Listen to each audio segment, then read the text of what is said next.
কচুয়ার ত্রাস বনে যাওয়া আওয়ামী লীগ নেতা শামীমকে গ্রেফতারের দাবি এলাকাবাসীর। পপুলার ভিডি নিউজের একটি ডেস্ক রিপোর্ট, বিস্তারিত জানাচ্ছি আমি হোসেন ব্যাপারী। চাঁদপুরের কচুয়া উপজেলার জগৎপুর গ্রামের কাজীবাড়ির আবু সুফিয়ানের ছেলে ওমর ফারুক শামীম কেন্দ্রীয় আওয়ামী লীগের তথ্য ও গবেষণা উপকমিটির সদস্য। তিনি ফ্যাসিস্ট সরকার ক্ষমতায় থাকাকালীন জড়িয়ে পড়েন নানান অনিয়মে, নির্যাতন নিপীড়নের স্টিম রোলার চালান নিজ এলাকার নিরীহ মানুষের উপর।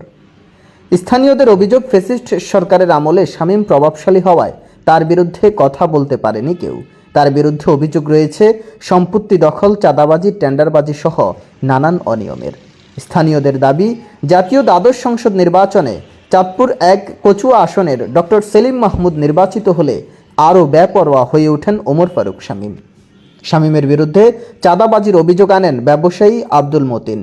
তিনি বলেন, 2023 সালে জগৎপুর পূর্ববাজার 16 পুকুরিয়া বাড়ির সামনে যৌথ ব্যবসা প্রতিষ্ঠান শাহী ব্লক কারখানাটি শুরু করলে শামীম দলবল নিয়ে 10 লাখ টাকা চাঁদা দাবি করে। চাঁদা দিতে অপারগতা প্রকাশ করায় কারখানাটি বন্ধ করে দেওয়া হয়। আমরা 20 জনের সদস্য মিলে আমরা এখানে একটা শাহী ব্লক নামে একটা আপনার ফ্যাক্টরি করছি। এটা হলো আপনার এই কনস্ট্রাকশন ব্লক। আমরা সবাই এখানে অংশীদারিত্ব, সবাই থেকে টাকা নিয়ে আমাদের এটা একটা ফ্যাক্টরি করা হয়। তো হঠাৎ করে আমাদের এটা আমরা 2021 সালের শেষের দিকে করছিলাম। তো 2023 সালের পর্যন্ত, 24 সাল পর্যন্ত এটা চলছে। 24 সালের মাঝামাঝি আসা এটা আমাদের এটা চাঁদা দাবির শামীম, ওমর ফারুক শামীম আমাদের এখানে বড় ধরনের একটা চাঁদা দাবি করে। ওমর ফারুক শামীম সেলিম মাহমুদের প্ররোচনা, সেলিম মাহমুদের পাওয়ারে সে আমাদেরকে এখানে যথেষ্ট টর্চার করে এবং আমাদের এখানে বড় ধরনের একটা চাঁদা দাবি করে। আর অ্যামাউন্ট 10 লাখ টাকা চাঁদা দাবি করে।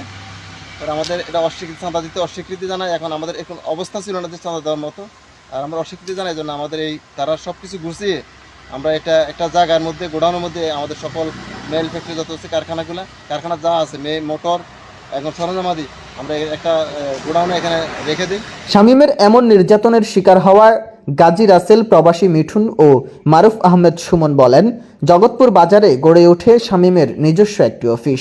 তা অফিস নয়, পরিচিত কচুয়ার আয়নাঘর হিসেবে, যেখানে সাধারণ মানুষকে তুলে এনে দাবি করা হতো চাঁদা, না দিলেই চলতো শারীরিক ও মানসিক নির্যাতন। এখানে যে অফিসটা দেখতেছেন, উনি হচ্ছে তথ্য প্রযুক্তি আওয়ামী লীগের বড় নেতা শামীম।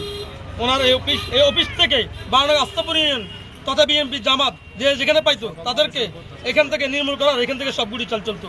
এটা হলো হেড অফিস। এই হেড অফিস থেকেই বিএনপি জামাত বিভিন্ন কর্মীদেরকে দমন পীড়নের জন্য এখান থেকে সব দাবি করা হতো, এখান থেকে পুলিশ নিয়ন্ত্রণ করতো।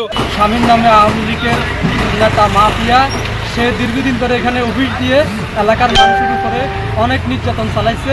শামীম সে সেলিম মাহমুদের নেতৃত্বে আওয়ামী লীগের এই সরকারি স্থাপনা দখল করে এখানে সাধারণ মানুষরা আনে অত্যাচার, নির্যাতন, জুলুম প্রায় আনাগরের মতন সে এগুলো তৈরি করছে। আমরা চাই এই সন্ত্রাসীর তাকে অতি দ্রুত গ্রেপ্তার করে আইনের আওতায় আনা হোক। সাধারণ মানুষের উপর নির্যাতন আর এমন নিপীড়নের প্রতিবাদ এনে শামীমকে গ্রেফতারের দাবিতে একাধিকবার মানববন্ধন করে এলাকাবাসী। তবে ওমর ফারুক শামীমের বিরুদ্ধে থাকা সকল অভিযোগ তদন্ত সাপেক্ষে খুব শীঘ্রই আইনগত ব্যবস্থা নেওয়ার আশ্বাস দেন থানা officer in charge Mohammad Azizul Islam. Popular ভিডি নিউজ, কচুয়া, চাঁদপুর।